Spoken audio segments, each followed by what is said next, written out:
소변을 볼 때 피가 섞여 나왔다면 절대 그냥 넘기면 안 됩니다. 방광암의 가장 흔한 초기 증상이기 때문입니다.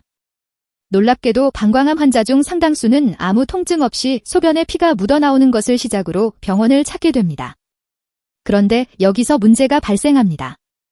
피가 한두 번 나오고 멈추면 괜찮다고 생각하는 경우가 많다는 점입니다.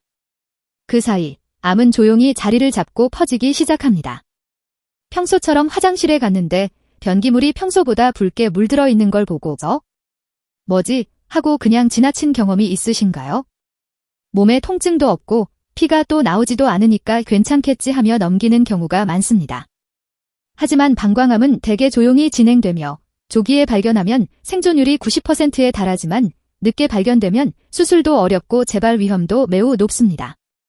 지금부터 방광암이 보내는 중요한 신호와 그 원인을 하나씩 구체적으로 알려드리겠습니다. 첫 번째, 무통성 혈뇨. 방광암의 대표적인 초기 증상은 무통성 혈뇨입니다. 즉, 소변에 피가 섞여 나오는데 전혀 아프지 않다는 의미입니다. 간혹 소변색이 진한 붉은빛이나 갈색을 띠는 경우가 있으며 이 피는 며칠 내로 사라졌다가 다시 나타나기도 합니다. 이 때문에 많은 사람들이 단순한 방광염이나 피로로 오해해 병원 방문을 미룹니다. 하지만 이 피는 방광벽에 생긴 종양에서 흘러나오는 것일 수 있습니다. 혈뇨가 반복되거나 피가 뚜렷하지 않아도 소변이 탁하고 냄새가 심하게 날 경우에도 반드시 검사를 받아야 합니다. 특히 50대 이상 남성, 흡연자, 화학물질에 자주 노출되는 직업군이라면 더 주의가 필요합니다. 두 번째, 소변 시 통증. 초기에는 통증이 없지만 병이 진행되면 소변을 볼 때 통증이나 자결감이 생깁니다. 방광점막이 자극을 받거나 염증이 동반되면 타는 듯한 느낌이 들기도 하며 잔뇨감이 심해지기도 합니다.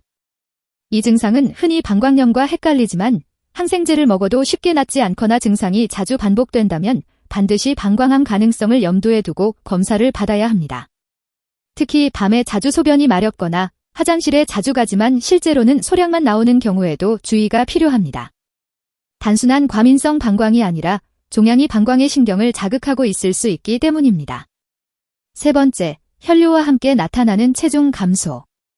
혈뇨가 반복되는데 체중이 눈에 띄게 줄어들고 식욕까지 떨어졌다면 이는 단순한 비뇨기계 문제가 아닐 수 있습니다. 암은 대개 신진대사를 빠르게 만들어 에너지를 소모시키고 전신 피로와 근육량 감소를 유발합니다. 방광암 역시 마찬가지입니다. 몸이 계속 피로하고 예전보다 음식이 당기지 않고 살이 빠지는 동시에 소변 이상까지 있다면 방광암이 전신 증상을 유발하고 있을 가능성을 고려해야 합니다. 이런 증상은 병이 이미 어느 정도 진행되었음을 의미하기 때문에 빠른 대응이 필요합니다. 네 번째, 반복되는 방광염. 방광염이 자주 재발하는 것도 경계해야 합니다. 특히 치료를 받고도 수시로 재발하고 약을 먹으면 나았다가 다시 증상이 반복되는 경우에는 방광 내부에 구조적인 문제가 있거나 종양이 방광 기능을 방해하고 있을 수 있습니다.